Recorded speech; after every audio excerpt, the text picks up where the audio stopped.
Hello friends, कैसे हैं आप सभी। उम्मीद करता हूँ आप अच्छे होंगे। जैसा कि आप जानते हैं, हम कक्षा 12वीं इतिहास विषय पर चर्चा कर रहे हैं। चौथा चैप्टर विचारक, विश्वास, इमारतें। इससे पहले मैंने पार्ट 1, पार्ट 2, पार्ट 3 अपलोड कर दिए हैं। ये पार्ट 4 है। आइए देखते हैं हम कौन कौन से टॉपिक हमें इसमें देखने हैं। शुरू करते हैं आज की क्लास। सबसे पहले हम यहाँ पर एक चित्र मैंने लगा दी, इसको देखेंगे। स्तूप है ये, ठीक है। और स्तूप से रिलेटेड एक क्वेश्चन आपसे पूछा जाता है कि स्तूप क्यों और कैसे बनाए जाते थे, उसके बारे में भी थोड़ा देखेंगे, ठीक है। तो सबसे पहले स्तूप को देख लेते हैं हम। यहाँ पर ये स्तूप है, जैसा कि आपको यहाँ पर दिख रहा होगा। ये आप अपनी किताब में भी देख सकते हैं, उसमें भी चित्र है ये, ठीक है। तो देख लेते हैं इसको थोड़ा। तो इस पर आप नज़र डालिए। यहाँ पर देखो, आपको एक एक वो दिख रही होगी टॉप पर, इसे हर्मिका कहते हैं। ये जो है हर्मिका है, इसका जिक्र आएगा पूरे चैप्टर में बार बार जब आप पढ़ेंगे तो, ठीक है। और ये आपको दिख रहा होगा, ये तोरण द्वार है, ये प्रवेश द्वार है, एंट्री गेट स्तूप का, ठीक है। और यहाँ पर आपको ये देखिए, जहाँ मैं चला रहा हूँ मैं ग्रीन, ये आपको पत्थर की ये दिख रही होगी एक, तो इसे कहते हैं वेदिका, ठीक है। ये पूरे जो दुनिया है उसको अलग कर रही है स्तूप से, ठीक है। या फिर ऐसे कह सकते हैं कि स्तूप को ये अलग कर रही है बाकी रेस्ट ऑफ द पीपल, या बाकी जमीन से। तो इसको आप ध्यान रख सकते हैं। ये स्तूप की पूरी आकृति है, ठीक है। और स्तूप जो है, इस स्तूप का बौद्ध धर्म में महत्व है। किस धर्म में महत्व है? बौद्ध धर्म में, ठीक है। तो याद रखना इस बारे में, बौद्ध धर्म में महत्व है स्तूप का। तो ये आपसे एग्जाम में पूछा जा सकता है। इस पर हम एक क्वेश्चन करेंगे जिससे आपको बिल्कुल क्लियर हो जाएगा। और ये क्वेश्चन 8 नंबर का बन सकता है आपसे। स्तूप क्यों बनाए जाते थे और स्तूप कैसे बनाए जाते थे, इसके बारे में थोड़ा पढ़ेंगे, ठीक है। आगे देखते हैं। तो एक है इसमें कि स्तूप क्यों और कैसे बनाए जाते थे, इस पर देख लेते हैं, चर्चा कीजिए, ठीक है। और हल्की बल्कि आउटसाइड नॉइज आ रही होगी, उसे इग्नोर करना थोड़ा। स्तूप क्यों और कैसे बनाए जाते थे, इसे थोड़ा देख लेते हैं। स्तूप बनाने का मुख्य कारण महात्मा बुद्ध से जुड़े अवशेषों, जैसे उनकी अस्थियां या उनके प्रयोग किए गए वस्तुओं को संभाल कर रखना था। कहने का मतलब है, जो बुद्ध की जो अवशेष थे, उनकी जैसे अस्थियां वगैरह हो गए, उनकी वस्तुएं हो गई, उनको संभाल कर रखना था स्तूप के जरिए। उनके अवशेषों को पवित्र स्थान पर दफन किया जाता था। जो उनके अवशेष थे किनके? बुद्ध के, उनको पवित्र स्थान पर दफन किया जाता था। और इन टीलों को स्तूप कहा गया। फिर इन टीलों को बाद में क्या कहा गया? स्तूप कहा गया। ये ऐसा, ये स्तूप, इसके नीचे आप देखेंगे तो इसमें बुद्ध के जो अवशेष थे उसको दफन किया गया था और उसके ऊपर पूरा स्तूप बना दिया गया। तो यही बताया जा रहा है यहाँ पर। आगे देखते हैं। स्तूपों में रखे गए अवशेषों को बौद्ध धर्म के अंतर्गत पवित्र माना जाता था। तो स्तूपों में जो अवशेष रखे गए बौद्ध धर्म में उसे पवित्र माना जाता था। स्तूप बौद्ध धर्म के प्रतीक माने जाते थे। स्तूप जो थे बौद्ध धर्म के प्रतीक थे। बौद्ध धर्म ग्रंथ था एक, का नाम था अशोकावदान। अशोकावदान के अनुसार अशोक ने बुद्ध के अवशेषों के हिस्से बांटकर हर एक शहर में स्तूपों का निर्माण का आदेश दिया था। अशोक ने क्या करा था कि बुद्ध के जो अवशेष थे उसके हिस्से बांटकर हर एक शहर में स्तूपों का निर्माण करवाया था। जैसे कि देख सकते हैं हम, सांची का स्तूप हो सकता है, भरूच का स्तूप हो सकता है और सारनाथ का स्तूप हो सकता है। और वीडियो में आपको आउटसाइड नॉइज आती रहेगी क्योंकि मैं घर में शूट कर रहा हूं, इसमें थोड़ा हल्की हल्की चहल पहल हो रही है, तो वो नॉइज रह ही जाती है। कितनी भी उस नॉइज को आप हटाएंगे दूसरे ऐप से तो वो नॉइज रह जाती है, तो उसको आप थोड़ा सा इग्नोर करना, ठीक है। अवॉइड करना, जो मैं पढ़ा रहा हूं उस पर कंटेंट पर फोकस करना, ठीक है। थोड़ी बहुत नॉइज होगी, उसे मैनेज करना। आगे, स्तूप निम्न प्रकार से बनाए जाते थे। स्तूप कैसे बनाए जाते थे? निम्न प्रकार से। ये क्वेश्चन है, इसमें देख लेते हैं। जो मैंने आपको स्तूप दिखाया उसमें देखते हैं। स्तूपों की वेदिका और स्तंभों से जानकारी मिलती है। अभिलेखों के आधार पर इनके निर्माण के लिए दान राजाओं, शिल्पकारों और व्यापारियों द्वारा दिए गए, ठीक है। तो ध्यान रखना, जो स्तूपों का जो निर्माण किया गया वो राजाओं द्वारा, शिल्पकारों द्वारा और व्यापारियों द्वारा धन दिया गया। उस धन के आधार पर उन स्तूपों का निर्माण हुआ, ठीक है। तो ध्यान रखना, अभिलेखों से जानकारी मिलती है, वेदिका और स्तंभों से जानकारी प्राप्त होती है। आगे, स्तूप की संरचना पूछ सकता है। संरचना माने क्या? स्ट्रक्चर, कि स्तूप कैसा इसकी स्ट्रक्चर है, इसकी आकृति कैसी है, तो ये पूछा जा सकता है। सबसे पहले का स्तूप अर्थात टीला एक गोलार्ध मिट्टी का टीला होता था। स्तूप क्या होता था? गोलार्ध मिट्टी का होता था, जिसे बाद में अंड कहा गया, ठीक है। बाद में चौकोर और गोल आकारों का संतुलन किया गया। बाद में स्तूप को चौकोर कर दिया गया और गोल आकारों का संतुलन स्तूप में किया गया। ये पॉइंट्स हैं इंपॉर्टेंट, इसे पढ़ लेना, एग्जाम में ये पूछे जाते हैं। और जब भी स्तूप के बारे में लिखो तो क्या करोगे? तो क्या करना है आपको? स्तूप की जो इमेज है उसको माइंड में रखना, तभी आप लिख पाएंगे उसके ऊपर, ठीक है। तीसरा पॉइंट है, अंड के ऊपर छज्जे जैसी हर्मिका होती थी, जो देवताओं के प्रतीक, घर का प्रतीक थी। मैंने एक हर्मिका दिखाई थी आपको सबसे टॉप पर, तो उसे हर्मिका कहा गया। जो आप पीछे करेंगे वीडियो को रिवाइंड करेंगे तो उसमें मैंने आपको जब स्तूप दिखाया तो सबसे पहले ऊपर हर्मिका दिखाई थी, वो बता रहा देवताओं के घर का प्रतीक थी। और टीले के चारों ओर एक वेदिका होती थी जो पवित्र स्थल को सामान्य दुनिया से अलग करती थी। और नीचे मैंने आपको पत्थर की एक वेदिका दिखाई थी जिसमें मैं ग्रीन पेन चला रहा था, तो वो पत्थर की वेदिका है। जो पवित्र स्थल को क्या करती है, सामान्य दुनिया से अलग करती है। पवित्र स्थल क्या है यहाँ पर, पवित्र स्थल है यहाँ पर स्तूप, तो उसको सामान्य दुनिया से अलग करती है। तो ये बताया जा रहा है। सांची और भरूच के स्तूपों में पत्थर की वेदिकाएं एवं तोरणदार हैं जिस पर नक्काशी की गई है। वेदिकाएं मतलब क्या होता है, जो मैंने अभी आपको बताया, ठीक है, पत्थर की वेदिकाएं थी। और तोरणदार, तोरणदार माने गेट की बात हो रही है, एंट्रेंस गेट होता है जो प्रवेश द्वार, और जिस पर नक्काशी वगैरह की गई है। नक्काशी माने सजा देना उसको किसी तरह से, ठीक है, ये याद रखना। सांची और भरूच के स्तूपों में हमें देखने को मिलता है। और भरूच कहां पर है, ये मध्य प्रदेश में है। और सांची कहां है, ये भी मध्य प्रदेश की भोपाल में है, सांची का स्तूप। ठीक है, आगे बढ़ते हैं हम। अब अगला क्वेश्चन है, ये क्वेश्चन आता है, ये भी 3 नंबर का आता है। सांची के स्तूप के संरक्षण में भोपाल की बेगमों की भूमिका की चर्चा करो। तो ये क्वेश्चन 3 नंबर का आता है, इसे देख लेते हैं थोड़ा।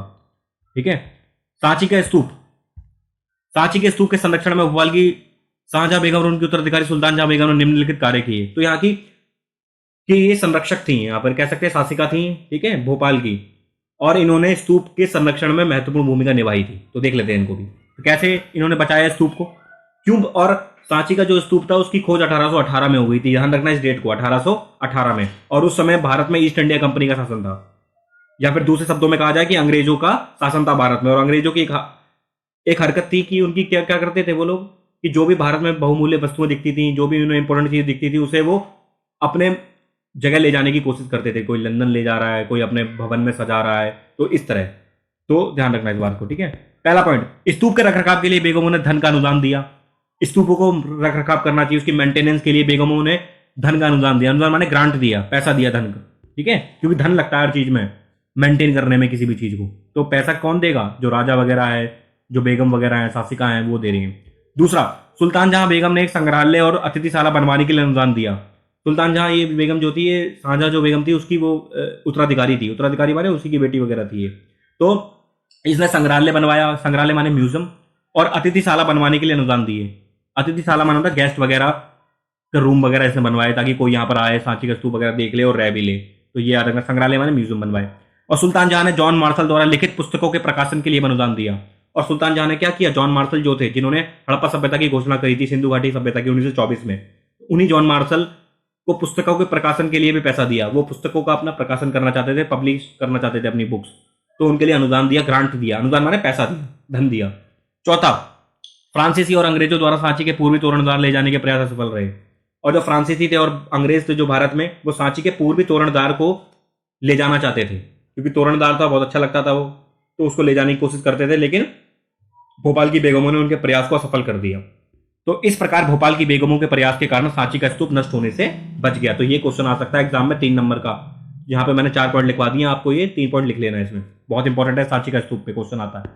अगला, ये भी इंपॉर्टेंट है क्वेश्चन है, मैं रीड कर देता हूँ। एक्चुअली ये टॉपिक है आपकी किताब में, है ना, इसको मैंने क्वेश्चन आंसर में कन्वर्ट कर दिया है, ठीक है। Through the question answer we are trying to learn. तो ध्यान रखना, सांची क्यों बच गया जबकि अमरावती क्यों नष्ट हो गया, ठीक है।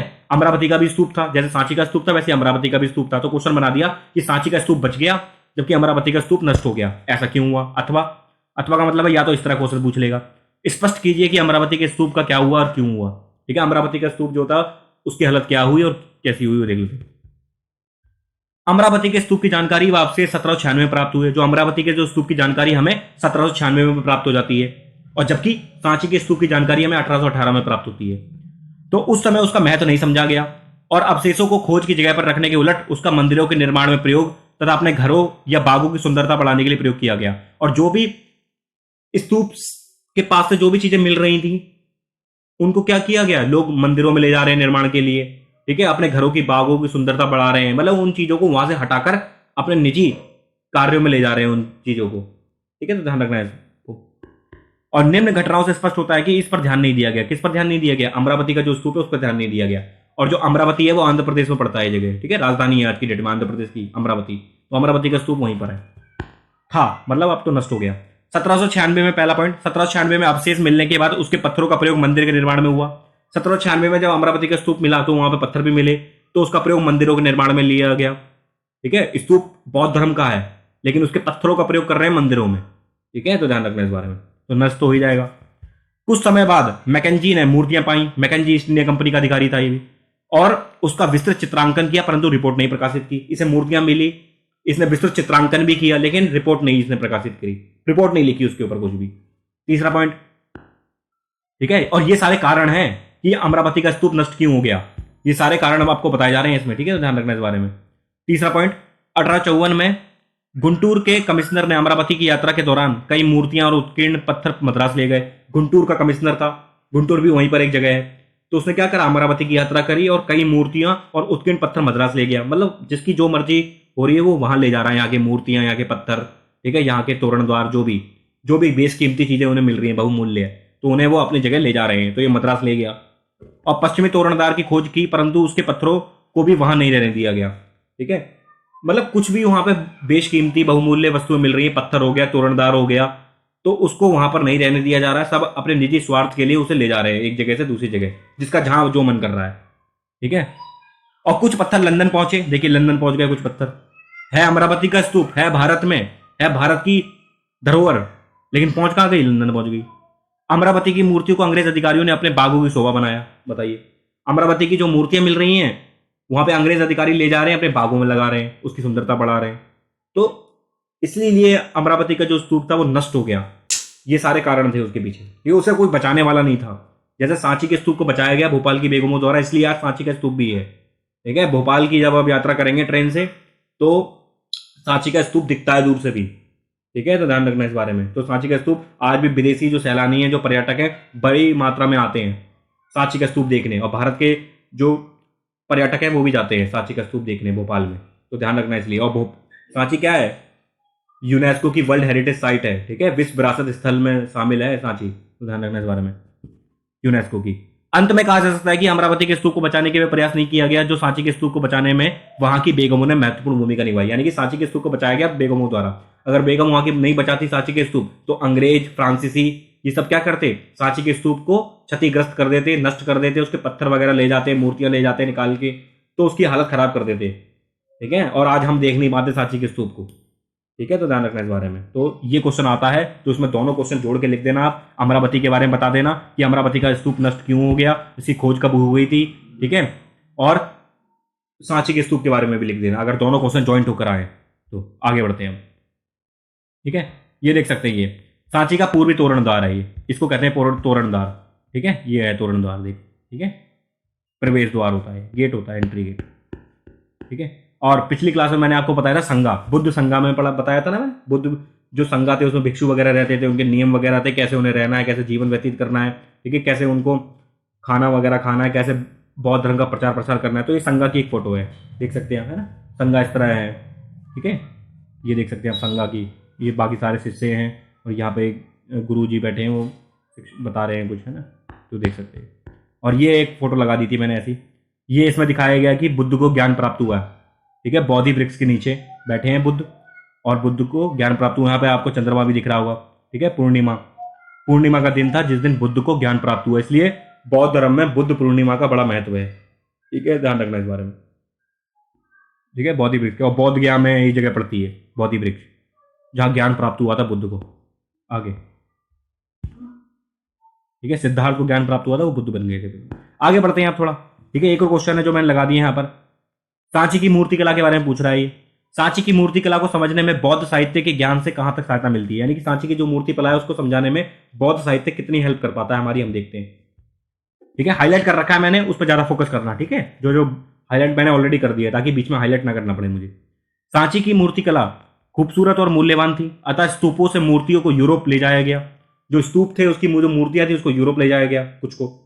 प्रारंभ में सांची की मूर्ति कला को कोई नहीं समझ पाया, परंतु बाद में इसे समझा गया, जिससे बौद्ध साहित्य समझने में बहुत सहायता प्राप्त हुई, जो कि निम्नलिखित वृत्तांत से सिद्ध होता है। यानी कि सांची की जो मूर्ति कला को जब समझा गया तो उससे हमें बौद्ध साहित्य समझने में भी बहुत सहायता प्राप्त होती है, क्योंकि जो स्तूप होते हैं बौद्ध धर्म के अंतर्गत होते हैं, ठीक है। बौद्ध धर्म, जैसे हिंदू धर्म में हम मंदिर की बात करते हैं, तो बौद्ध धर्म में हम किसकी बात करते हैं, स्तूप की। तो इसलिए बौद्ध साहित्य को समझने में मदद मिलती है हमें स्तूपों से, क्योंकि उसमें मूर्ति कला वगैरह भी हमें देखने को मिलती है सांची की। देख लेते हैं क्या क्या था, जो कि निम्नलिखित से सिद्ध होता है। पत्थर में गढ़ी कथाएं दिखी हैं हमें यहाँ पर, ठीक है। सांची के उत्तरी तोरण द्वार को देखकर ऐसा लगता है कि यह मूर्ति कला फूस की झोपड़ी और पेड़ों वाला ग्रामीण दृश्य है। वहां पर जो उत्तरी तोरण द्वार है सांची का वो दिखाता है, वहां पर जो मूर्ति कला है फूस की झोपड़ी है, फूस माने घास फूस की, और पेड़ों वाला ग्रामीण दृश्य दिखाया गया है, गांव का सीन है। और ये बेसांतर जातक का है, ये सीन कहां से लिया गया, बेसांतर जातक। और जहां भी जातक लग जाए ना तो समझ लेना जातक जो है बौद्ध धर्म से संबंधित होते हैं, ये साहित्य जातक, जिसमें एक राजकुमार पत्नी और बच्चों सहित सब कुछ छोड़कर जंगल चला गया है। तो इसमें किसकी बात की गई? एक राजकुमार की, जो अपने बच्चों सहित पत्नी सहित छोड़कर सबको जंगल चला गया। तो इसका जिक्र हो रहा है, पत्थर में गड़ी कथा है। ये तोरण द्वार मिला है, उत्तरी तोरण द्वार सांची का। आगे प्रतीकों का प्रयोग किया गया है खूब। मूर्तिकारों ने बुद्ध को मानव के रूप में दिखाकर उन्हें प्रतीकों के माध्यम से दिखाया है।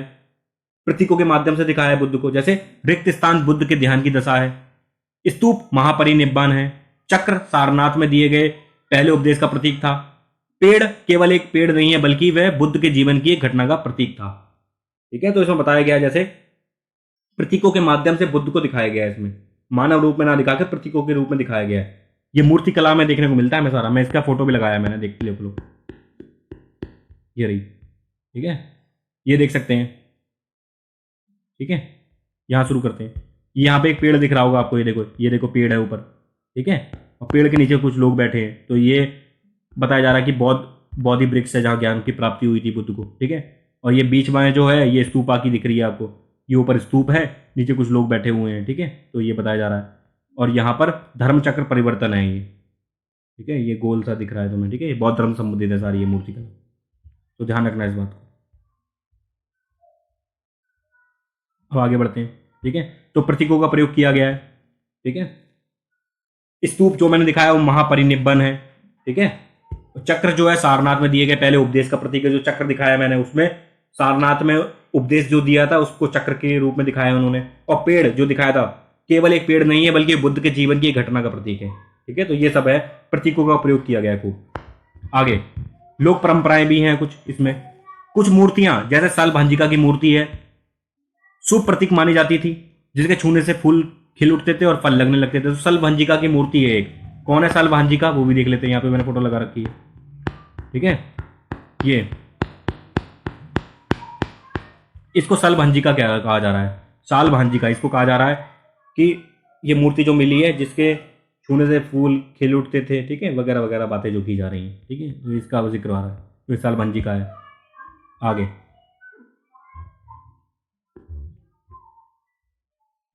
अब आगे देखते हैं। सांची में जातकों की कहानियों का चित्रण है। जानवरों को मनुष्य के गुणों के रूप में प्रयोग किया गया है। ठीक है, और जातक कथाएं बहुत है बौद्ध धर्म में, तो सांची में भी हमें जातकों की कहानियों का चित्रण देखने को मिलता है। जानवरों को मनुष्य के गुणों के रूप में प्रयोग किया गया है।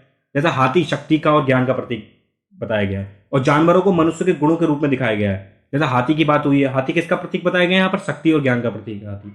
तो ये कुछ मूर्तियां वगैरह देखने को मिलती हैं जो बौद्ध धर्म से संबंधित है, बौद्ध साहित्य से संबंधित है। ठीक है, सांची की मूर्ति कला में हमें देखने को मिलती है। इसको पढ़ लेना अच्छे से, और जो फोटो वगैरह है उसको अच्छे से देख लेना। ठीक है, जैसे और देख सकते हो फोटो अगर देखनी है आपको। ये तो मैंने आपको दिखाई दी है, ये चक्र है। ठीक है, सारनाथ में जो उपदेश दिया था बुद्ध ने उसका प्रतीक है ये। और यहाँ पर आपको ये दिख रहा होगा स्तूप। ठीक है, महापरिनिब्बन है ये जब। ठीक है, तो ध्यान रखना इस बारे में। और ये पेड़ है जहां बुद्ध को ज्ञान प्राप्त हुआ था। ठीक है, महापरिनिब्बन का मतलब है, ये स्तूप का मतलब मृत्यु की बात हो रही है। ठीक है, ये फोटो थी एक। ठीक है, और भी लगाई गई हैं, ये देख सकते हैं, और मूर्ति कला देख सकते हैं। देखो ये मूर्ति कला है ये भी। ठीक है, तोरण का एक हिस्सा। ठीक है, तोरण का एक हिस्सा है तोरण द्वार, उसमें भी मूर्ति कला छपी हुई है। शेर वेर बने हुए हैं, देखो है ना, हाथी वगैरह बने हुए हैं, पिकॉक बनी है नीचे। नीचे आप देख सकते हैं मोर वगैरह है। तो ये मूर्ति कला बड़ी अच्छी इनकी उच्च कोटि की थी सांची वालों की। सांची की मूर्ति कला देखने को मिलती है हमें। ठीक है, तो ये मूर्ति कला है। फोटो वगैरह अच्छे से देखना जिससे और क्लियर होंगी चीजें। अब आगे बढ़ते हैं। ठीक है, अब एक क्वेश्चन आ रहा है यहाँ पर, एक टॉपिक है ये आपका, वैष्णववाद और शैववाद के उदय से जुड़ी वास्तुकला और मूर्तिकला के विकास की चर्चा कीजिए। कहने का मतलब है जब बौद्ध धर्म और जैन धर्म का जब उदय हुआ तो उससे क्या हुआ, हिंदू धर्म जो था उसकी जो स्थिति थी वो थोड़ी सी कमजोर जरूर हुई। ठीक है, क्योंकि बौद्ध धर्म जो था समानता की बात कर रहा था, जैन धर्म समानता की बात कर रहा था। और हिंदू धर्म में हमें देखने को मिलता है कि वर्ण व्यवस्था हमें देखने को मिल रही थी। लेकिन फिर धीरे धीरे हिंदू धर्म ने भी अपने आप को सुधार किया। ठीक है, और अपना दोबारा से उसने रिवाइवल कहते हैं जो रिवाइवल किया, और वैष्णववाद और शैववाद हमें देखने को मिलते हैं। ठीक है, भारत में, और उसकी वास्तुकला देखने को मिलती है, हमें मूर्तिकला देखने को मिलती है। देखते हैं वास्तुकला माने जो बनवाई जा रही है, जो मंदिर वगैरह बनाए जा रहे हैं, जो मूर्तियां वगैरह बनवाई जा रही हैं। ठीक है, जो ये सब आर्किटेक्चर टाइप कह सकते हैं। आगे मूर्ति निर्माण, सबसे पहले मूर्ति निर्माण के बारे में बात करते हैं। मूर्ति निर्माण की मूर्ति कला के बारे में बात करते हैं, वैष्णववाद शैववाद की। वैष्णववाद में विष्णु को सबसे महत्वपूर्ण देवता माना जाता था, जबकि शैववाद में शिव को माना जाता था। पूछ लिया आपको वैष्णववाद और शैववाद में क्या फर्क है। वैष्णववाद में विष्णु की पूजा की जाती है, उनको सबसे बड़ा महत्वपूर्ण देवता माना जाता है, और शैववाद में शिव जी को महत्वपूर्ण देवता माना जाता था। ठीक है। और वैष्णववाद में भगवान विष्णु के 10 अवतारों का वर्णन है, जो कि पाप मिटाने के लिए अवतार लेते हैं। और वैष्णववाद में भगवान विष्णु के 10 अवतारों का जिक्र है, जो पाप मिटाने के लिए अवतार लेते हैं, जैसे श्री कृष्ण हो गए, श्री राम हो गए, है ना, नरसिंह हो गए, ये सब अवतार भगवान विष्णु के हुए हैं 10। और उनकी मूर्तियों को उनके विशेषताओं और प्रतीकों को उनके सिरों, वस्त्र, आभूषण, आयुधों की शैली में इंगित किया गया है। और जो मूर्तियां वगैरह बनाई गई हैं उसमें जो भगवान विष्णु की सिरों, वस्त्र वगैरह दिखाए गए, उसमें आभूषण दिखाए गए उनके, और आयुध माने अस्त्र। कौन से अस्त्र शस्त्र, जैसे नारायण की हम मूर्ति देखते हैं जो उनके हाथ में क्या होता है, सुदर्शन चक्र होता है, तो उनके अस्त्र शस्त्र दिखाए गए हैं, उस शैली में दिखाया गया। जबकि शिव को उनके प्रतीक शिवलिंग के रूप में दिखाया गया, और कभी कभी उन्हें मनुष्य के रूप में भी दिखाया गया है शिव को। तो ये मूर्ति कला का जिक्र आता है वैष्णववाद और शैववाद में। ठीक है। और थोड़ा सा अंतर भी रखना, वैष्णववाद और शैववाद में क्या फर्क है थोड़ा। ठीक है। आगे, और मंदिरों का निर्माण होने लग गया। मंदिरों का निर्माण भी किया गया। सबसे प्रथम मंदिर एक चौकोर कमरे के रूप में था। सबसे जो प्रथम मंदिर था एक चौकोर कमरे के रूप में था। इसे गर्भगृह कहा गया जाता था। इसमें एक दरवाजा होता था जिससे उपासक मूर्ति की पूजा करने के लिए भीतर जाता था। एक गर्भगृह होता था, एक कमरा होता था चौकोर, एक उसके पास एक दरवाजा होता था जिसमें एंटर कर क्या करता था उपासक, मूर्ति की पूजा करने के लिए भीतर जाता था। जो मंदिर होते हैं आमतौर पर आपने देखे होंगे। बाद में गर्भगृह के ऊपर एक ऊंचा ढांचा बनाया गया जिसे शिखर कहा जाता था। फिर बाद में ऊपर शिखर वगैरह बनाया जाना शुरू कर दिया, ऊंचा ढांचा। तो ये मंदिर के बारे में थोड़ा सा बता रहा है। ठीक है। जैसे आसपास आप मंदिर देख सकते हैं अपने, वो कैसे मंदिर हैं उनके बारे में जिक्र किया जा रहा है। और याद रखना, उत्तर भारत के मंदिर और दक्षिण भारत के मंदिर में फर्क है। ठीक है। उत्तर भारत के जो अधिकांश मंदिर हैं वो कैसे बनाए गए हैं, वो ईंट पर ईंट रखकर बनाए गए हैं। जैसे घर बनता है ना, ईंट सीमेंट से जोड़ जाड़ के बना देते हैं वैसे ही। और जबकि जो दक्षिण भारत के मंदिर हैं वो चट्टान काट के बनाए गए हैं मंदिर, रॉक कट शेल्टर कहते हैं उन्हें। ठीक है, रॉक कट टेम्पल्स, जैसे देख सकते हैं आप यहाँ पर। मैं लेकर आया हूँ उसका एक फोटो भी, किताब में मिल जाएगी आपको। ठीक है। ठीक है। ये विष्णु जी की मूर्ति देख सकते हो। ऐसे विष्णु जी की मूर्तियां वगैरह बनने लग गई थी इस बार में वैष्णववाद में। ठीक है। शेषनाग पर आराम करते हैं विष्णु की मूर्ति, देवगढ़ उत्तर प्रदेश, 5वीं सदी। देवगढ़ की है ये, जो कि उत्तर प्रदेश में पड़ता है देवगढ़। शेषनाग पर क्या कर रहे हैं, आराम कर रहे हैं। ठीक है। और यहां पर हम देख सकते हैं। ठीक है। तो ये देख सकते हैं हम। ठीक है। ये सब मूर्तियां वगैरह ये सब हमने देखी। ठीक है। अब आगे बढ़ते हैं। तो याद रखना। ठीक है। और दक्षिण भारत का एक कैलाशनाथ मंदिर है जो 8वीं सदी में बना था। ठीक है। जो कैलाशनाथ मंदिर है वो भगवान शिव का मंदिर है। तो वो जो है चट्टान काट कर बनाया गया मंदिर है, वो ईंट पर ईंट रखकर मंदिर नहीं बनाया गया। ठीक है। इसलिए दक्षिण भारत के मंदिरों की ये एक खास बात है, वो चट्टान काट कर बनाए गए हैं बहुत सारे मंदिर। ठीक है, ध्यान रखना इस बारे में। और आगे देखते हैं। तीसरा पॉइंट था भित्ति चित्र, सभास्थल, तोरणद्वार आदि क्या है। मंदिरों के स्थापत्य के विकास में मंदिरों में विशाल सभास्थल होते थे। मंदिरों में विशाल सभास्थल का मतलब जहां सभा होती है बड़ी बड़ी, ठीक है, वहां सभास्थल होते हैं। ऊंची दीवारें होती हैं मंदिरों की, और तोरणों का निर्माण हुआ। तोरणदार वगैरह जो गेट हुए, गेट भी बड़े बड़े बनाए गए मंदिरों के। और जल आपूर्ति का भी प्रबंध किया गया। जल आपूर्ति बहुत जरूरी है मंदिरों में, घरों में जरूरी है, ऐसे मंदिरों में जरूरी है, पूजा पाठ के लिए वगैरह। ठीक है। मूर्तियां वगैरह धोनी है, मंदिरों को सफाई करनी है, तो जल तो जरूरी है ना। और कई जल कुंड भी होते हैं स्नान करने के लिए पूजा से पहले। तो ये सब बातें हैं। तो भित्ति चित्र, सभास्थल, तोरण आदि हमने देखे। ठीक है। और कृत्रिम गुफाएं देखते हैं, चौथा पॉइंट है इसमें। कुछ मंदिरों को पहाड़ियों को काटकर बनाया गया, जैसे 8वीं सदी के कैलाशनाथ मंदिर को बनाया गया। ठीक है। तो याद रखना इस बात में। आउटसाइड नॉइज थोड़ी आती रहेगी, उसको थोड़ा सा मैनेज करना। ठीक है, क्योंकि घर का है थोड़ा और हल्ला हल्ला कर ही रहे हैं आसपास के लोग। ये सभी बातों से हमें वैष्णववाद और शैववाद के उद्देश्य से जुड़ी वास्तुकला, मूर्ति कला को समझने में सहायता मिलती है। तो इन सारे पॉइंटों से हमें कहीं ना कहीं वैष्णववाद और शैववाद से जुड़ी हुई चीजें हमें देखने को मिलती हैं। तो ध्यान रखना इस बारे में। ठीक है। तो कृत्रिम गुफाएं वगैरह हो गई, ये सब। तो ये हो गया। ठीक है। वास्तुकला हो गई वैष्णववाद और शैववाद की, तो इसे पढ़ लेना। इसमें महत्वपूर्ण चीजें आई हैं वो एग्जाम में आ जाती हैं। ठीक है। ये हो गया। ठीक है। ये भी एक मंदिर है, देख सकते हैं आप। ठीक है। ये भी एक मंदिर का उदाहरण है।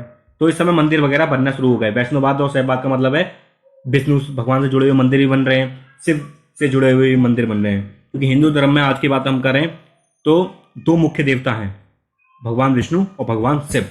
तो उनसे जुड़े हुए मत भी चलने लग गए। वैष्णववाद चला, शैववाद वगैरह चला। ठीक है। और अगला है पॉइंट ये वाला यहाँ पर। गंधार शैली, ये देख सकते हैं, है ना, ये बुद्ध की मूर्ति है, ठीक है, और बुद्ध की जो मूर्ति है गंधार शैली में बनाई गई है, ठीक है। एक शैली का नाम है गंधार शैली, जिसमें इनके केस पर आप फोकस कर सकते हैं, इनके वस्त्रों को देख सकते हैं। तो बुद्ध की मूर्तियां वगैरह भी बन रही हैं इस समय, ठीक है।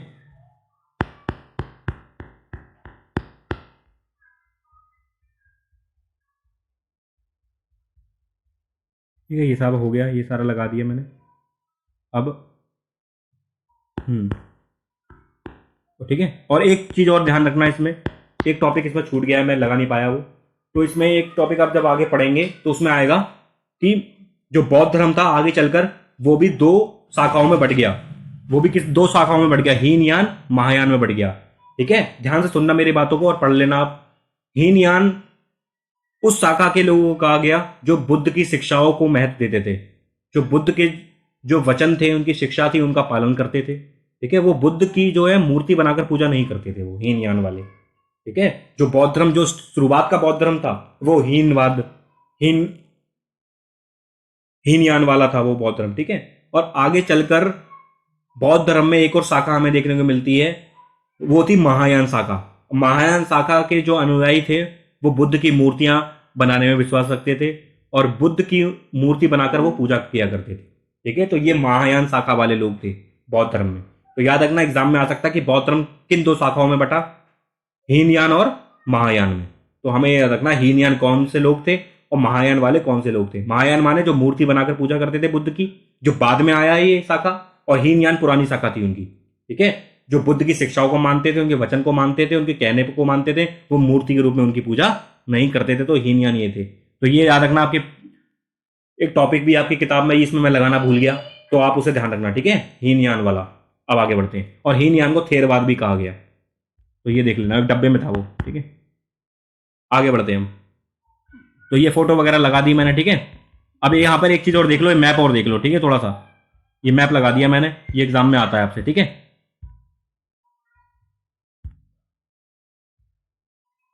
ये देखो सबसे ऊपर महत्वपूर्ण बौद्ध स्थल। ठीक है, सबसे ऊपर देखो आपको लुम्बिनी दिख रहा है। जो जो मैंने हाईलाइट कर रखे हैं उस पर फोकस करना है। लुम्बिनी जो है नेपाल में, यहाँ बुद्ध का जन्म हुआ था। ठीक है, नेपाल में पड़ती है लुम्बिनी जगह। एग्जाम में आ सकता है आपसे कि लुम्बिनी को मैप में दर्शाइए, तो नेपाल में आपको दर्शाना होगा, वो भी लगाऊंगा मैप अभी मैं आगे। और कुशीनगर आया। ठीक है, कुशीनगर छोड़ते हैं अभी, स्टेप बाय स्टेप बढ़ते हैं। लुम्बिनी में क्या हुआ, जन्म हुआ। जन्म के बाद क्या करता है व्यक्ति, जन्म के बाद क्या करता है, शिक्षा प्राप्त करता है ना, ज्ञान प्राप्त करता है। तो ज्ञान उन्होंने प्राप्त हुआ था बोध गया से। बोध गया जो है बिहार में जगह पड़ती है। ठीक है, बोध गया। और ज्ञान जब प्राप्त कर लेता है व्यक्ति, फिर क्या करता है वो, फिर वो उस ज्ञान का प्रचार प्रसार करता है, उस ज्ञान को बांटता है, यानी कि उपदेश देता है। तो सारनाथ में बुद्ध ने उपदेश दिए अपने। ठीक है, सारनाथ पड़ती है जगह उत्तर प्रदेश में, पिछली क्लासेस में मैंने आपको बता रखा है सारा। और कुशीनगर, अंत में क्या हो जाता है व्यक्ति का, फिर जब जन्म ले लिया, पढ़ाई कर ली, ज्ञान बांट दिया, अब अंत में क्या होगा व्यक्ति का, मृत्यु होगी। मृत्यु हुई थी उनकी कुशीनगर में, और कुशीनगर भी उत्तर प्रदेश में है। यानी कि कुशीनगर, सारनाथ दोनों उत्तर प्रदेश में पड़ते हैं, लुम्बिनी नेपाल में पड़ती है, बोध गया बिहार में पड़ती है जगह। ठीक है, अब आगे एक और हाईलाइट कर रखा है मैंने, सांची। सांची का स्तूप आ सकता है, मैप में दर्शाइए। सांची भोपाल में पड़ती है, मध्य प्रदेश के भोपाल में है सांची, तो मध्य प्रदेश को दर्शा देना। ठीक है, मैप में। और अजंता की गुफाएं यहां पर हैं, ये देख लेना है। ठीक है, महाराष्ट्र में अजंता की गुफाएं, ये भी महत्वपूर्ण है। अजंता की गुफाएं क्योंकि बौद्ध धर्म से रिलेटेड है, इसलिए आ गया ये। और अमरावती इंपॉर्टेंट है यहाँ पर, अमरावती दिख रहा होगा, हाईलाइट कर रखा है मैंने, ये आंध्र प्रदेश में पड़ता है अमरावती आज की डेट में। ठीक है, आंध्र प्रदेश की राजधानी है। अमरावती का स्तूप पर चर्चा की ना हमने कि अमरावती का स्तूप नष्ट क्यों हो गया, और बौद्ध धर्म में स्तूपों का महत्व है, और सांची का स्तूप क्यों बच गया, दोनों को हमने ले लिया जगह में। इसमें से एक आधी नंबर का एग्जाम में जरूर आता है। ठीक है, मैप में आता है अक्सर, तो इसको अच्छे से आप फोकस कर लेना। और एक नंबर का एमसीक्यू भी पूछ सकता है आपसे। ठीक है, क्वेश्चन कैसे भी आ सकता है बन के, अच्छे से तैयारी कर लेना, उसकी पढ़ लेना एक बार नहीं दो बार, बार बार वीडियो को रिवाइंड कर लेना, पीछे कर लेना, आराम से उसे देख लेना। कोई भी कंफ्यूजन हो कमेंट बॉक्स में लिख देना। ठीक है, फिर मैं उसका उत्तर कर दूंगा। अब देख लो, इसे मैंने भर भी दिया मैप में, देखते हैं। ठीक है, सबसे पहले देखो लुम्बिनी में फोकस मारो। लुम्बिनी दिख रही है आपको, देखो ये नेपाल में है लुम्बिनी। लुम्बिनी देखो नेपाल में, लुम्बिनी का डॉट जो है वो नेपाल में है। ठीक है, लुम्बिनी के बाद हमने चर्चा की थी बोध गया की। बोध गया का डॉट देखो कहां पर है, ये बिहार का में नक्शा है। आपको मैप पता होने चाहिए, ठीक है। मैप में स्टेट कहां पर है, उत्तर प्रदेश राज्य कहां पर है, मध्य प्रदेश कहां पर है, गुजरात कहां पर है, राजस्थान कहां पर है। आप भारत के मानचित्र में उसे पहचान पाएंगे तो ही आप भर पाएंगे ये मैप, वरना मुश्किल हो जाएगा। आपको पता भी है अगर बोध गया बिहार में है, आपको बिहार पता ही नहीं है मैप में कहां है, तो कैसे दिखाएंगे आप। तो इसलिए सबसे पहले आप मानचित्र को भी जानना। तो बोध गया देख सकते हैं आप, ये रहा यहां पर, ठीक है। और सारनाथ की डॉट देख सकते हैं, डंडा देखें और डॉट देखें, उसकी जो ब्लू डॉट है, सारनाथ उत्तर प्रदेश में है, जैसे मैंने बताया आपको, ठीक है। तो याद रखना। और एक श्रीवस्ती एक जगह आ रही है, श्रीवस्ती, ये भी उत्तर प्रदेश में। श्रीवस्ती वो जगह है जहां पर बुद्ध ने सबसे ज्यादा उपदेश दिए अपने, ठीक है। सबसे पहला उपदेश दिया था सारनाथ में, लेकिन सबसे ज्यादा उपदेश दिए उन्होंने श्रीवास्ती में। तो ध्यान रखना इस बारे में, ठीक है, इसलिए आ रही है महत्वपूर्ण। बौद्ध धर्म से संबंधित है सारी जगह, ठीक है। और ये देख सकते हैं आप भरूच, ठीक है, और उत्तर प्रदेश में ही है। जो श्रीवास्ती है ना, श्रीवास्ती के नीचे डॉट बना देना एक, और वहां पे लिख देना कुशीनगर। कुशीनगर में बुद्ध की मृत्यु हुई थी, तो कुशीनगर भी उत्तर प्रदेश में पड़ती है जगह, तो ध्यान रखना। श्रीवास्ती हो, सारनाथ हो और ये कुशीनगर हो, सब कहां पड़ते हैं, उत्तर प्रदेश में पड़ते हैं। अच्छे से ध्यान रखना इस बात को। अब नीचे आते हैं थोड़ा। अब देखो बीच में, देखो हार्ट दिख रहा होगा बीच में आपको, बीचम बीच दिल जैसी जो आकृति बनी है। यहां पर सांची का स्तूप है, ये भोपाल है यहां पर, मध्य प्रदेश की राजधानी। और सांची के जस्ट ऊपर जो डॉट है वो दिख रहा होगा आपको भरूच। भरूच भी जो है यहां पर भी स्तूप पाया गया बौद्ध धर्म का, ठीक है। भरूच का स्तूप भी महत्वपूर्ण है, जो अशोक ने बनवाए थे। आगे आओगे तो अजंता दिख रही है आपको, ये अजंता जो है महाराष्ट्र में है। अजंता की जो गुफाएं हैं वो बौद्ध धर्म से संबंधित हैं, तो इसलिए अजंता भी महत्वपूर्ण है, तो एग्जाम में आ सकता है, तो ध्यान रखना, ठीक है। आगे, और अमरावती आपको दिख रहा होगा, ये देखो अमरावती देख सकते हैं आप, ठीक है। अमरावती का डॉट बनाया क्योंकि अमरावती में भी स्तूप पाया गया था 1796 में, जो कि नष्ट हो गया, ठीक है। वो हमने क्वेश्चन भी किया। और नागार्जुन कोंडा एक और जगह है यहाँ पर, ये भी देख सकते हैं, यहाँ पर भी स्तूप वगैरह दिखे हैं। तो महत्वपूर्ण 3 स्तूप हो गए, अमरावती का स्तूप, सांची का स्तूप और भरूच का स्तूप। तो अच्छे से इस मैप को आप निहार लेना, देख लेना, ठीक है। इसी में छोड़ दिया मैंने। अब आगे बढ़ते हैं, इसको हमने देख लिया। अब आगे बढ़ते हैं थोड़ा, ठीक है। ये थोड़ा सा एक निष्कर्ष है, देख लेते हैं थोड़ा, ठीक है। अंततः हमें यह याद रखना चाहिए कि बहुत से रीति रिवाज, धार्मिक विश्वास और व्यवहार इमारतों, मूर्तियों, चित्रकला के द्वारा स्थायी दृश्य माध्यमों के रूप में दर्ज नहीं किए गए। इसमें दिन प्रतिदिन और विशिष्ट अवसरों के रीति रिवाज शामिल हैं। कई लोगों और समुदायों को चिरस्थायी विवरण रखने की जरूरत महसूस नहीं हुई। कहने का मतलब है बहुत सारी चीजें हैं उसे हम शामिल नहीं कर पाए, ठीक है। जैसे दिन प्रतिदिन के जो रीति रिवाज होते थे लोगों के, वो क्या थे, उसको हम शामिल नहीं कर पाए इस चैप्टर में, ठीक है। ये सब बताया जा रहा है इसमें। और संभव है कि धार्मिक गतिविधियों, दार्शनिक मान्यताओं की उनकी सक्रिय परंपरा रही हो। वस्तुतः हमें इस अध्याय में जिन शानदार उदाहरणों को चुना है वे एक विशाल ज्ञान राशि की मात्र ऊपरी परत है। यानी कि बता रहा है जो आपने इस चैप्टर में पढ़ा है, ये नहीं कि स्तूप के बारे में इतनी है जानकारी, वो बस थोड़ी बहुत जानकारी पढ़ी है आपने, ठीक है। तो ये बता रहा है चैप्टर में। तो आगे बढ़ते हैं थोड़ा। ये देख सकते हैं, ये भी एक मूर्ति कला का उदाहरण है। महाबलीपुरम की एक मूर्ति है, ठीक है। ये देख सकते हैं, देखो इसमें हाथी वगैरह है, इसमें यहाँ पर मंदिर वगैरह देखने को मिल रहा है, ठीक है। और भी ऊपर जानवरों की आकृति वगैरह बन रही है। देखो चट्टान पे बना रखी, इतनी सुंदर आकृति बनाने वाले लोग थे उस समय। चट्टान के ऊपर इतनी बड़ी अच्छी आर्ट कर रहे हैं, बना रहे हैं, चित्र बना रहे हैं, हाथी वगैरह, कितना अच्छा अद्भुत लग रहा है, सुंदर है ना। और महाबलीपुरम की मूर्ति है, महाबलीपुरम चेन्नई में है, तमिलनाडु में है, ध्यान रखना, ठीक है। आगे अब ये खत्म होता है, काल रेखा देख लेते हैं। ये तो खुद ही पढ़ना चाहिए आपको, फिर भी देख लेते हैं, ठीक है। लगभग 1500 से 1000 ईसा पूर्व प्रारंभिक वैदिक परंपराएं शुरू हुई, जब वेदों की रचना वगैरह हुई। लगभग 1000 से 500 ईसा पूर्व में क्या हुआ, उत्तर वैदिक परंपराएं हुई, ठीक है। उत्तर वैदिक परंपरा, और ये वही समय है जब वर्ण व्यवस्था जो थी, जो जन्म पर आधारित हो गई, कर्म पर आधारित शुरू में थी, अब जन्म पर हो गई। लगभग 6ठी सदी ईसा पूर्व में प्रारंभिक उपनिषद, जैन धर्म, बौद्ध धर्म हमें देखने को मिलते हैं। 6ठी सदी ईसा पूर्व मतलब 600 का टाइम पीरियड है, 600 ईसा पूर्व का। लगभग 3री सदी ईसा पूर्व में आरंभिक स्तूप देखने को मिलते हैं हमें। लगभग 2री सदी ईसा पूर्व से आगे बढ़ेंगे तो महायान बौद्ध का मत का विकास हुआ। वैष्णववाद, शैववाद और देवी पूजन परंपराएं शुरू हुई। शैववाद, वैष्णववाद के बारे में हमने चर्चा की थी। महायान, हीनयान के बारे में मैंने आपको बताया था अभी। और लगभग 3री सदी ईस्वी में हमें सबसे पुराने मंदिर हमें देखने को मिलते हैं। अब काल रेखा 2 पे आते हैं, ठीक है। ऊपर का इतना इंपॉर्टेंट नहीं है, फिर भी आप रीड कर लेना इसे, एक बार एक नजर मार लेना, ठीक है। ऊपर का जो हाईलाइट कर रखे हैं उसे तो अच्छे से पढ़ना है, और ऊपर का भी देख लेना। 1914 में क्या हुआ, जॉन मार्शल और अल्फ्रेड फूसे की द मॉन्यूमेंट्स ऑफ सांची पुस्तक का प्रकाशन हुआ। एग्जाम में पूछ लेगा कि नंबर में द मॉन्यूमेंट्स ऑफ सांची ये किसकी पुस्तक है, तो मार्शल और फूसे की पुस्तक है, ठीक है। 1914 में आई थी ये। 1923 में क्या हुआ, जॉन मार्शल की पुस्तक कंजर्वेशन मैनुअल का प्रकाशन हुआ। तो एग्जाम में पूछ लेगा कंजर्वेशन मैनुअल का प्रकाशन हुआ, ये किसकी पुस्तक थी, तो जॉन मार्शल की पुस्तक थी। कब आई, 1923 में।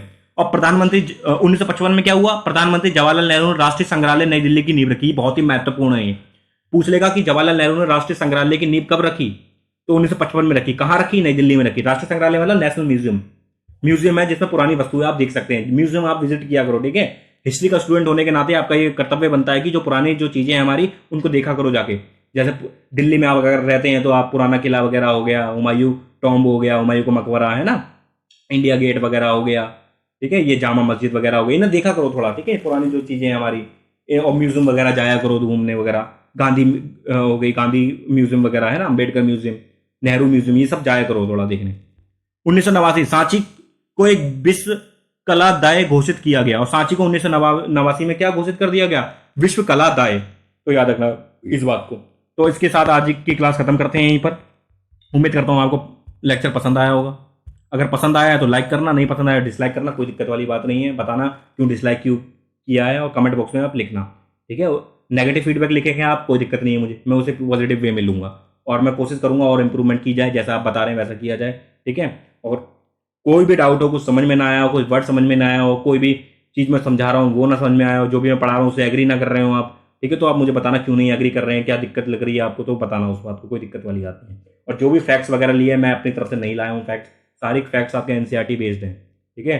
और जो जो मैं क्वेश्चन आपको बता रहा हूँ बहुत ही महत्वपूर्ण है, वो आपसे एग्जाम में पूछे जा सकते हैं, इस बात को आप ध्यान रखना, ठीक है। तो आज के लिए फिर इतना ही रखते हैं। लाइक करना, शेयर करना, सब्सक्राइब करना अपने दोस्तों के साथ, ठीक है। और जो भी आपको फीडबैक हो आप लिख देना, कोई दिक्कत वाली बात नहीं, ठीक है। Thanks a lot for watching, have a nice day, thank you.